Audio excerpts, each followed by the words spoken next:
A83, because that's what we're writing on this paper.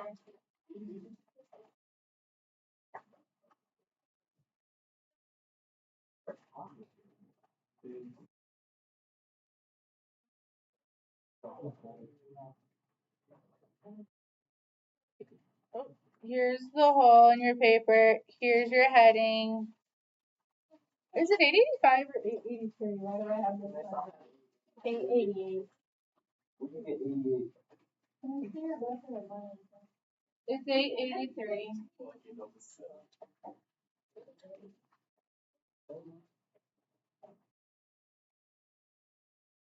All right, so you got your red line, you got your heading. On the left side, oh, and here's your, maybe I picked like right. So here's the fold in your paper.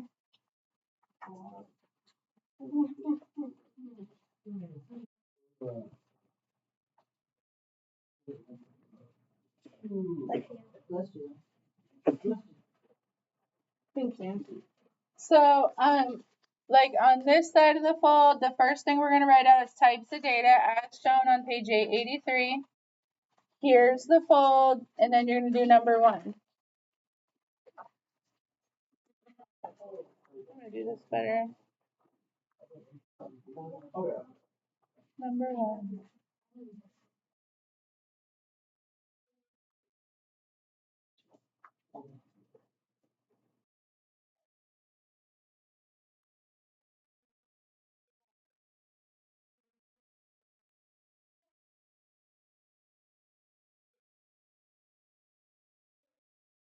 And you can read your book and do it yourself if you feel, good about your notes. You can go ahead and make your own notes. Or you can just write down exactly what I write down, but something has to be written down. I'm going to collect this and give you points today for taking notes on types of data. So the first type of data shown on page 883 is called categorical, and that means categories. Another way you'll see this described is qualitative. Categories are things that you can't like add up and find the average for, like types of cars are categories. And you can read right now on page 883.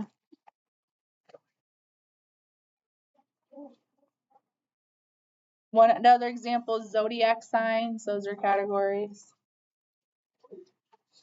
So the main description we're going to write underneath categorical and qualitative is that math operations don't make sense. Like you don't add up zodiac signs.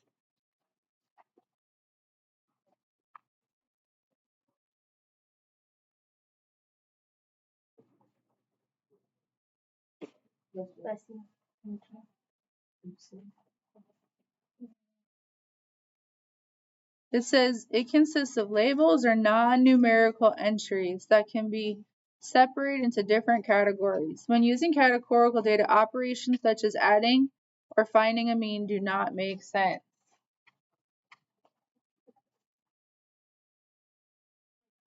So you just label them into categories.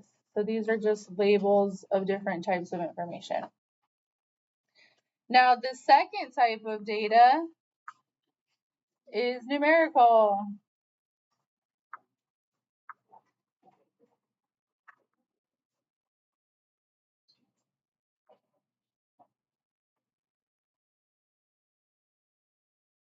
So it consists of numbers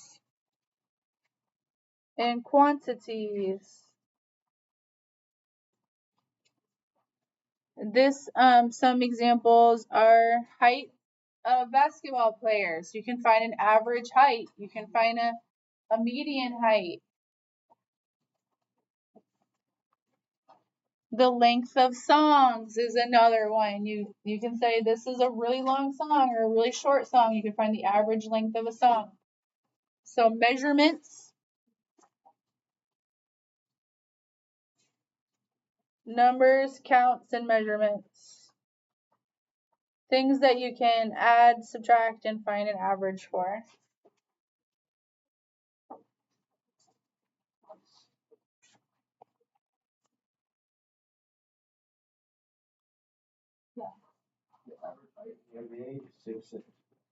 Oh my gosh, I thought it was taller.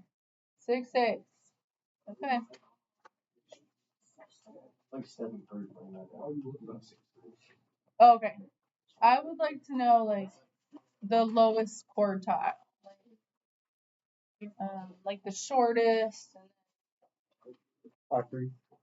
No way. That's serious? That's very short. No. Yeah, because that's how Muncie goes. He was 5'3". What? How long ago was that? It was a lot. Not too. Alright, getting into less obvious vocabulary, this thing called univariate means it only has one characteristic.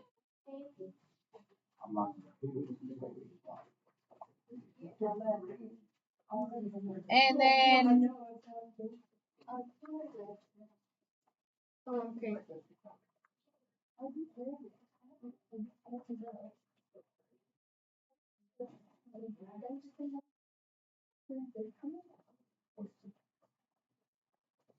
bivariate, two characteristic.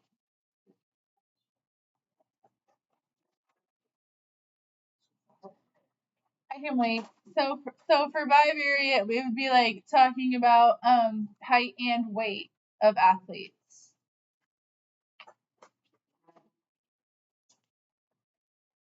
Whereas univariate would just be height.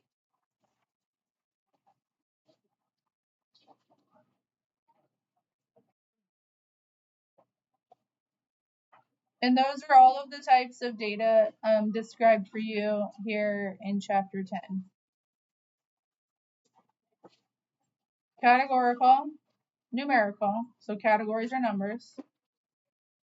Univariate or bivariate, one type or two types.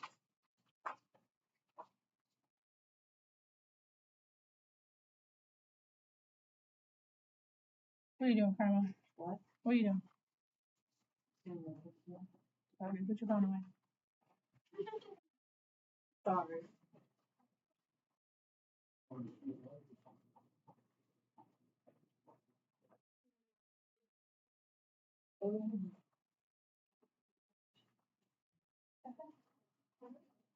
All right, next, how to choose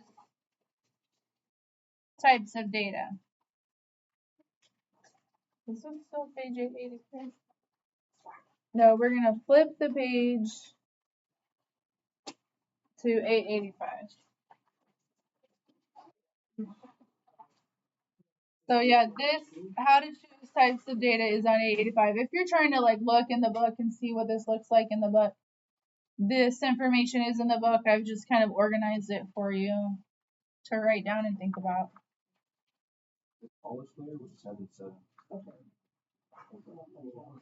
I also thought they got taller than that. I don't know.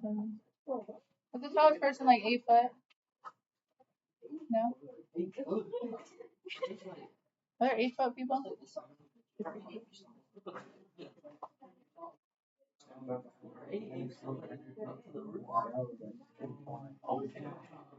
Alright. If the data is both univariate and categorical, so it's categories, one type of category, you're going to use a bar graph, and you are to this point comfortable making bar graphs. We haven't this year. I mean, yesterday we looked at double bar graphs, but this would be just one singular bar graph or a circle graph. So if you can identify the data as being types of things, categories, and it's only one category, the correct thing to do is to pick a bar graph or a circle graph.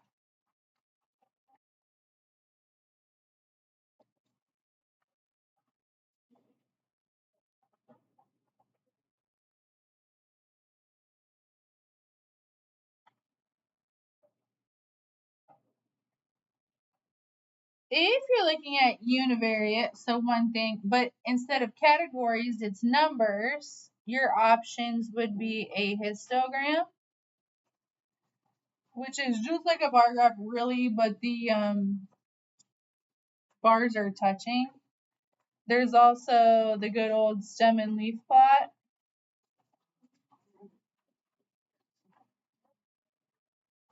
I'm wondering how comfortable you guys are with stem and leaf plot.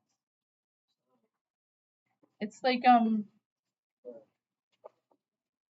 let's say we had these numbers like 46, 49, 50, 52, 52, 56, 57, 61, 64, 67. If we had this data, we could organize it into a stem and leaf plot. You put the tens digits here and the ones digits here. So my lowest 10 digits is 40. So then I would write 6 and 9, and that means 46 and 49. And then for my next 10 digit is 50, and I have 50, 52, 52, 56, 57. So you have the stem and the leaves. 60, 61, 64, 67. That's a stem and leaf plot. Does that look at all familiar? Just depends how much your other classes have gotten into the data representations. There are examples of this in your book.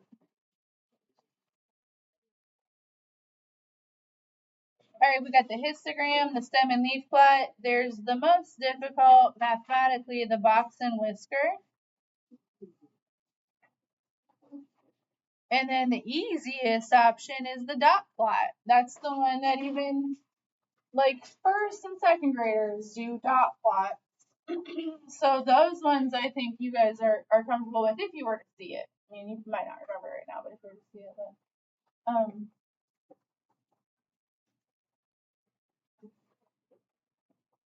the box and whisker looks like this.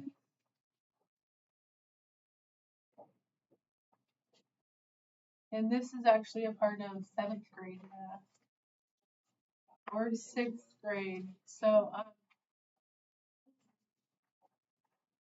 so it should look like familiar to you, but I know you might not remember how to create it or anything, but that's the box and whisker. All right, if the data is bivariate, like I said before, instead of just talking about height, you're talking about height and weight, like two different types of numbers. Bivariate numerical, you use a line graph or a scatter plot. And we actually made scatter plots in first semester. I'm going to remind you what we did. Yeah.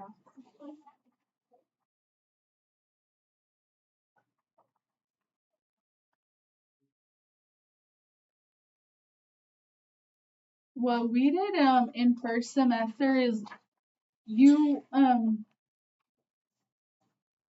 looked at like correlation, like no correlation is just the data all over the place. We looked at positive correlation and negative correlation, but then we also practiced drawing lines of fit through the middle. And you were challenged to pick like 2 points and find the slope and write an equation for a line of fit through the middle of the scatter plot. So we did cover scatter plots in the very beginning of this year. So if you're working with bivariate numerical, a scatter plot's a good way to go. You guys know how to do that. I think we're almost done on this note sheet. How's it going? Is there room at the bottom, or are you on the back? If you need to go to the back, that's okay. This is it. This is the last thing going on this note sheet, and it's misleading graphs. Why is it misleading? Yeah. So your book talks about, flip this again. Misleading graphs. What page do they post?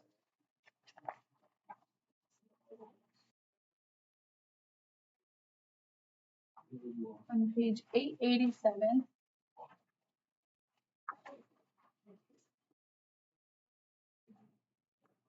Okay, I'm gonna move away from this just for a second because I just saw a page I want to show.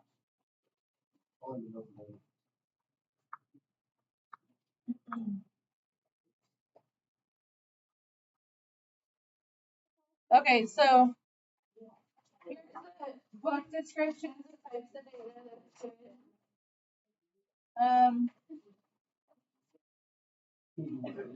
Here, I just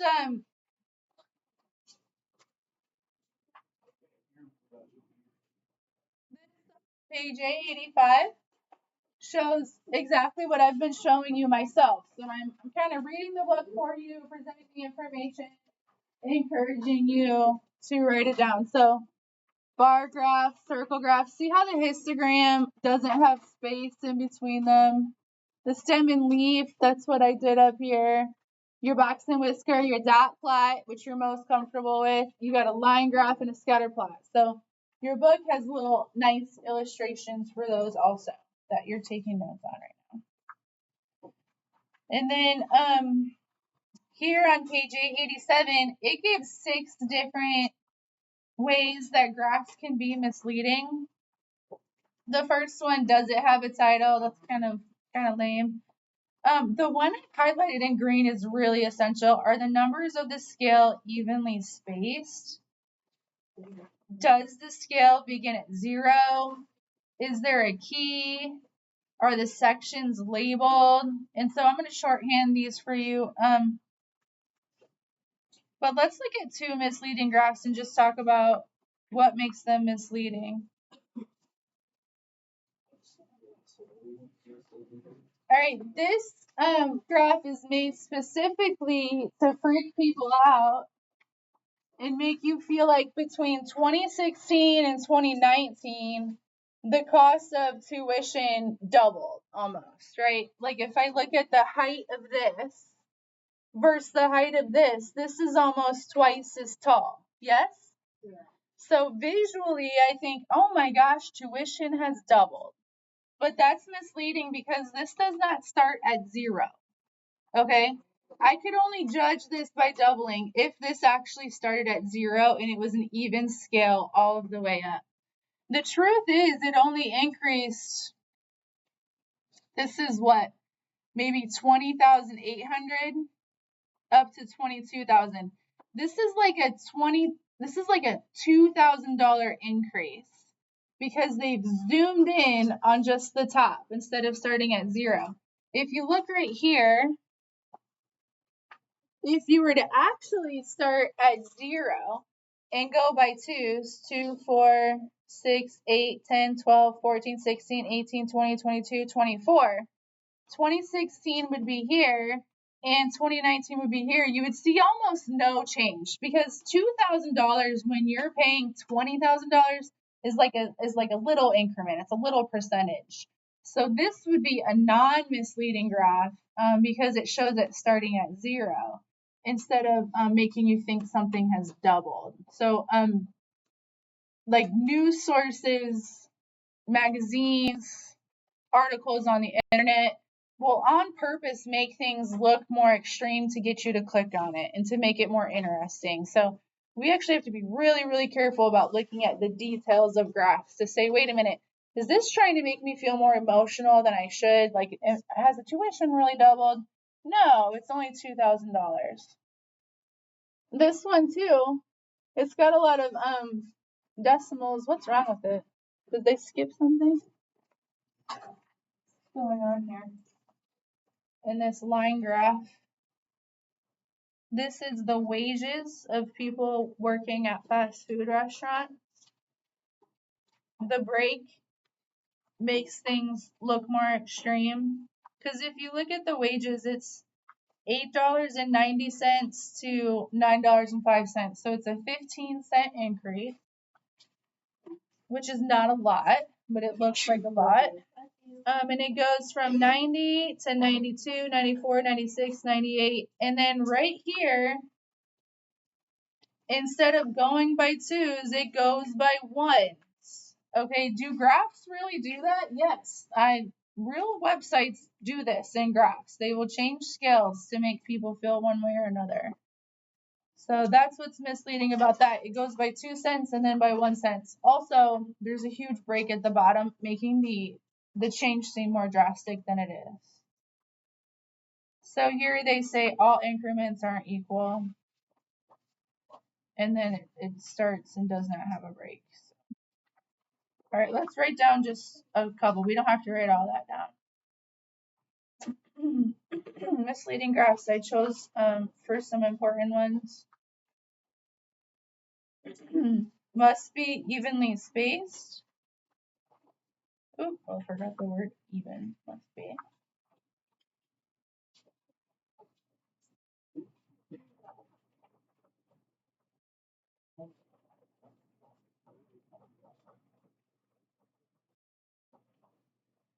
Must have accurate intervals. Just kind of the same thing. And number 3, does the scale begin at 0? And if it doesn't, does it show a break?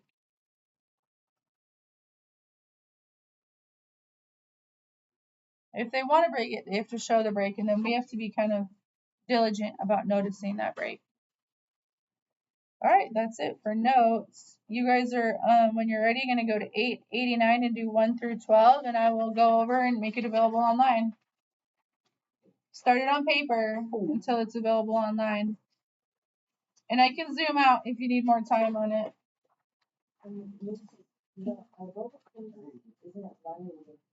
Okay, maybe it says you submitted it.